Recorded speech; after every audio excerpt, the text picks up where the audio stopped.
Hey, salut tout le monde, bienvenue aujourd'hui pour une nouvelle review. J'espère que vous portez tous très bien. Aujourd'hui, on va jeter un œil à la figurine de chez McFarlane Toys, DC Multiverse Batman Arkham City. Donc il faut savoir que cette figurine-là, c'est la deuxième fois, ou plutôt la troisième fois qu'il la ressort. La première est sortie, je pense que c'est dans la deuxième wave des figurines DC Multiverse de chez McFarlane, est ensuite ressortie dans un two-pack avec le Joker. Et donc ça, c'est la troisième version avec le visage en mode détective. On peut aussi voir que peinture, c'est plutôt pas mal. J'aime beaucoup la nouvelle cape qui donne un genre de flow où est-ce qu'elle part par le côté gauche de Batman.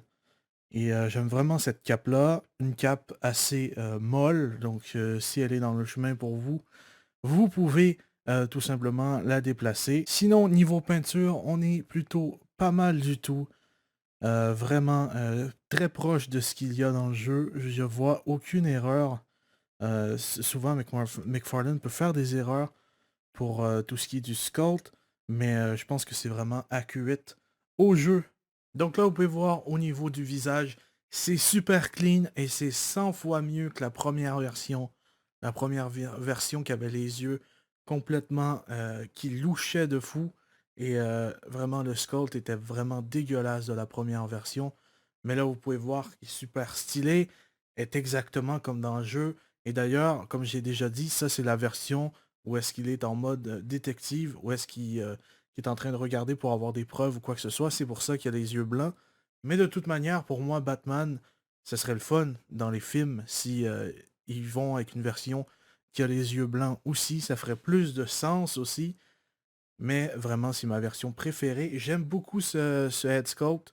C'est vraiment cool. J'espère que McFarlane va aller un peu plus sur ce côté-là avec les yeux blancs dans le futur, et les films aussi.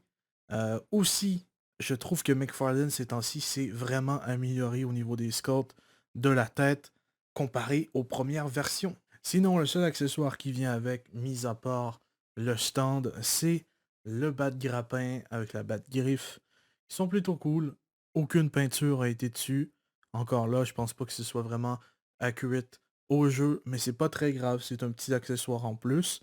Faut savoir que cette figurine-là vient avec deux parties de Solomon Grundy, et il me semble, si je me souviens bien, que c'est les deux pieds.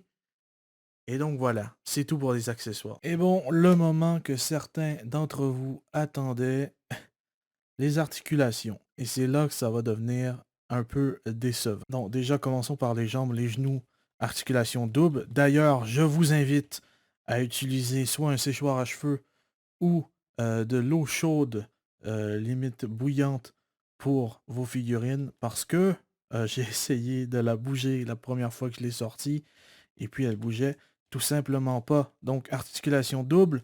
Au niveau des pieds, c'est un peu l'ancienne boule.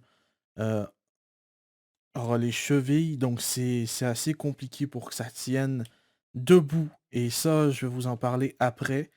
Et là, niveau des bras, ça monte beaucoup. Ça va être un peu caché par la cape qui est juste ici. Donc ça va être assez compliqué de bouger le bras. Donc là, vous voyez que je peux pas le monter plus haut que ça. Niveau du bras, articulation simple. Et ça, c'est dommage. Articulation simple, c'est plutôt une ancienne figurine qui a été réutilisée. Donc je peux comprendre que ce soit une articulation simple. Et dans cette wave-là, je pense que la plupart de l'argent a été sur Solomon Grundy. Mais le truc que vous pouvez voir, c'est que... juste pour me faire chier, elle va tenir debout. Mais elle ne tient pas tout seul, ou du moins elle tient de manière difficile tout seul. Donc le stand qui vient avec est super important. Sinon, c'est mort, ça tient pas tout seul. Et faut savoir que les premières figurines de chez McFarlane étaient comme ça, mais avec le temps, ils s'améliorent. Et puis, je peux voir qu'ils travaillent très fort euh, leurs produits. Et donc, la comparaison que je pense que tout le monde veut voir, c'est ce qui, pour moi, est le meilleur Batman de la série d'Arkham. Et là, je parle pas du jeu, je parle de la figurine, bien sûr, parce que pour moi, le meilleur Batman, ça reste Arkham City. Mais pour la figurine, ça reste Batman Arkham Knight, qui est juste vraiment cool et qui est sorti peu après celle-ci, mais qui était vraiment un upgrade de malade. Malheureusement, j'ai brisé une main, donc il a fallu que je donne une main que j'avais au Batman de Flashpoint mais vous pouvez les voir tous les deux côte à côte, qu'est-ce que ça donne, et c'est plutôt badass. Ensuite, voilà, si vous cherchez le duo dynamique Catwoman et Batman, eh ben c'est super stylé ensemble.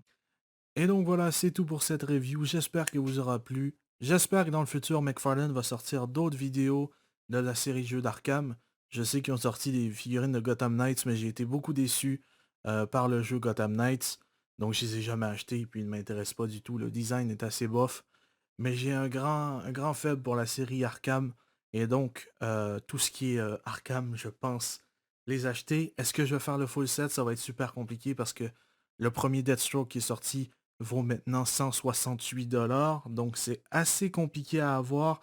Et il y en a très peu en vente sur eBay.